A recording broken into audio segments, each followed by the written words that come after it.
Hi friends. I wanted to take a minute today in writing to go over with you what we call the writing process.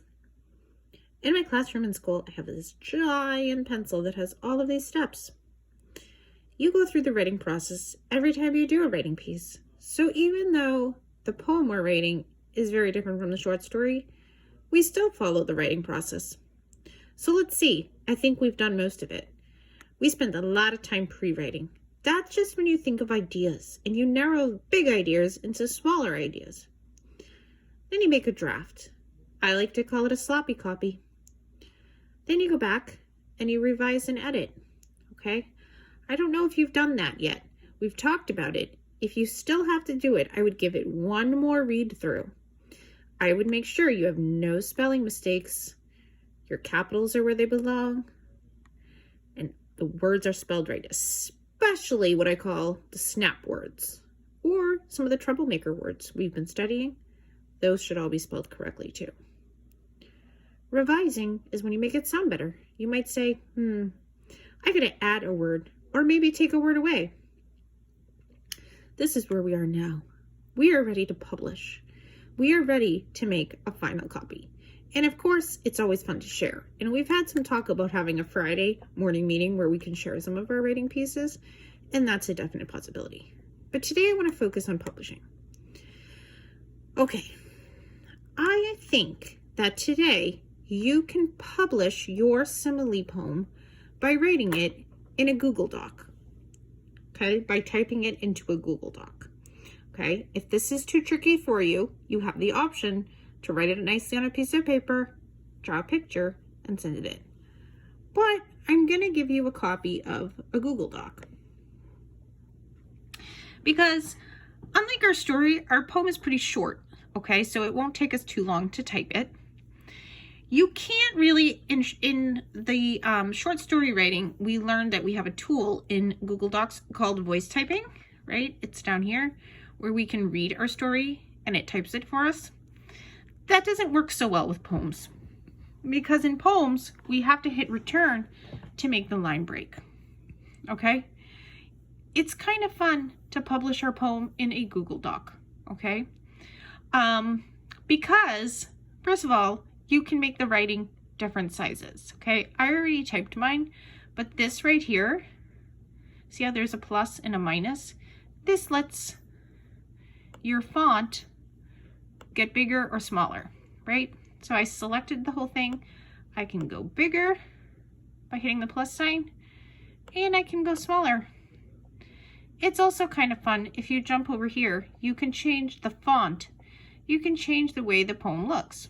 So if I don't like that one, I can do, this was my favorite font. It's very fancy. It's kind of got a little curve to it. But there's other choices too. You might want it all in bold. Look at Ultra. Whoa. That's pretty dark. And again, there's no rules. It's just what you like. I really like this one. I think it's pretty. So that's what I'm going to put. And I actually think that size is a little too small, so I'm going to hit my minus sign and make it smaller. Okay. I'm actually going to teach you something else, right? In all of the poems I shared with you, there was always an illustration that matched it.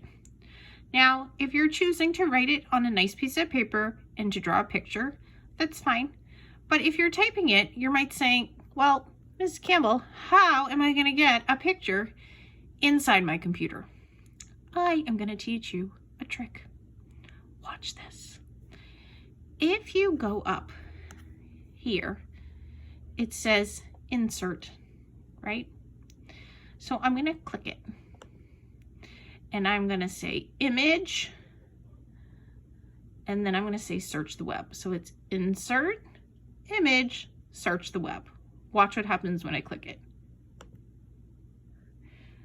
Right? This is going to come up and I want snow, right? That would match my picture. So I'm going to hit return and see what happens. And you know what comes up? All these pictures of a snowy day. And then all I have to do, so I want my image to go right at the bottom of my poem. So I made sure my cursor, see it blinking there? And then I'm going to say, which one do I want? How how about, we'll do this one. This is kind of cool.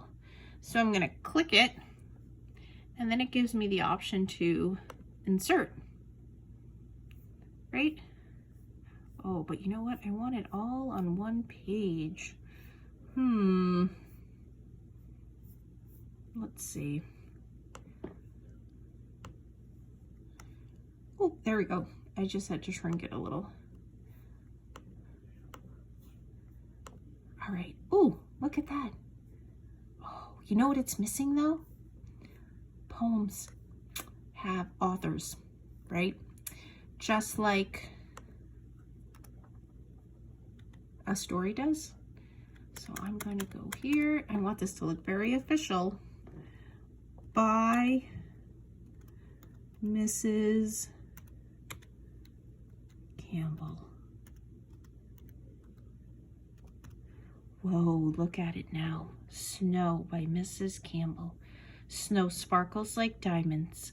Snowflakes shine in the sun, white and smooth like milk, smooth and silky like a blanket over the land. It covers the ground. And there's my picture. Okay, so here's what's going to happen today. We're going to publish our poem. It should be written the way a poem looks. It should have your name, you as the author, and some sort of picture or illustration. If you are feeling brave, I will give you a document attached to your assignment. You can try it. You can try typing it. You can try playing with the fonts. You can try inserting an image. If that is tricky for you and you can't figure it out, you're going to draw it and write it on a piece of paper and have your parents send me a picture. But don't forget our writing process, because we are now ready to publish our work. Okay, so at the end of this, you should have a simile poem ready for your teacher and ready to share next week. Good luck.